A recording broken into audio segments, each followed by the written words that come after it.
I was kind of hoping you'd bring your sketchbook over and help me come up with a design for a new order. 30 dozen cupcakes for the opening of the new Fairfield Amateur Art Show. Art? Did you say art? Lexi's ears perked up. Art was always up her alley.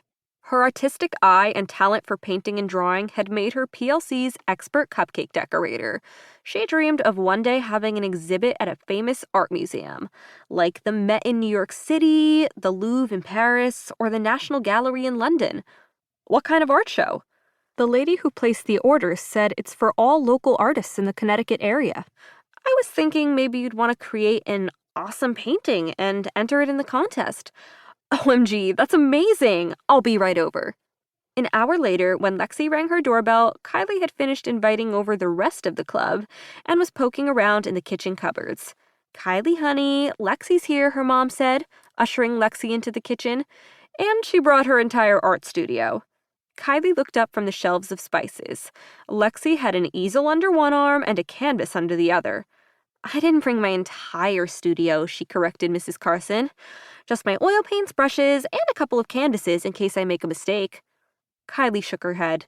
"As if you ever make a mistake," she said, climbing down from her step stool. "Lex, your paintings are all masterpieces, and so are your cupcakes." "Which is why I had this great idea," Lexi said, opening her bag and pulling out her sketchbook. "Cupcakes are art. You know that, and I know that, so why not prove it to everyone else?" She held up a drawing she'd made in pastel-colored pencils.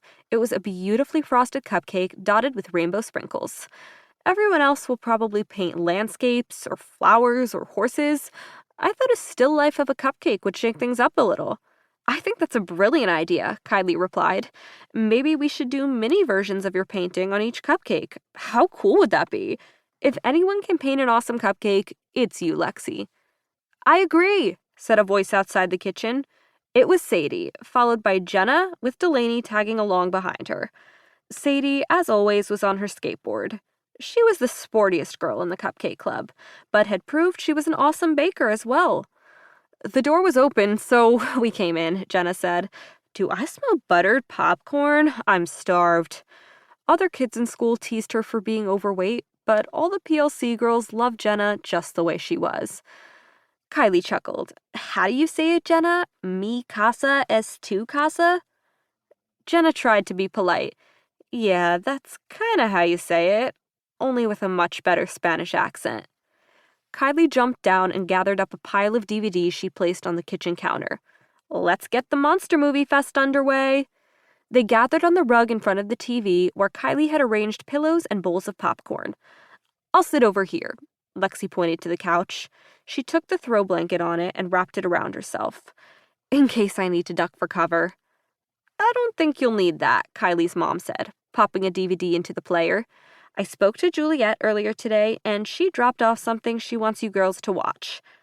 "Hey," Kylie protested, "I have a whole lineup of monster movies planned." It wasn't like their club advisor to spring something on them. She usually consulted Kylie first. After all, Kylie was PLC's president. "I think you'll want to see this," her mom replied, "especially since Juliet has a big surprise for all of you, and she'll be here in an hour to tell you all about it." "A surprise?" Delaney asked. "What kind of surprise?" The last big surprise she had was her mom announcing she was pregnant with twins. Monster movies don't scare me, but surprises do. Delaney was PLC's comic relief, until she became a big sister a few months ago. But no matter how serious and responsible she tried to be, she was always the life of the party, with a flair for the dramatic. The DVD began to play, and beautiful pink posies appeared on the screen, then yellow daisies, then white chrysanthemums. There was sweeping music, and the words "My Fair Lady" and a list of names materialized. "This doesn't look like the Blob," Kylie sighed. Lexi leaned in for a closer look. "No, it's beautiful." Sadie giggled. "But Kylie thinks the Blob is beautiful." "You bet I do," Kylie grumped. "In a red, ooey-gooey kind of way," Delaney said. "Watching the Blob always makes me hungry for Jell-O," Jenna added. "With whipped cream and bananas." "Guys, can we please focus on the movie?" Lexi insisted. "What do you think Juliet's surprise is? Do you think it has to do with flowers? Maybe we're doing cupcakes for the New York Botanical Garden." Just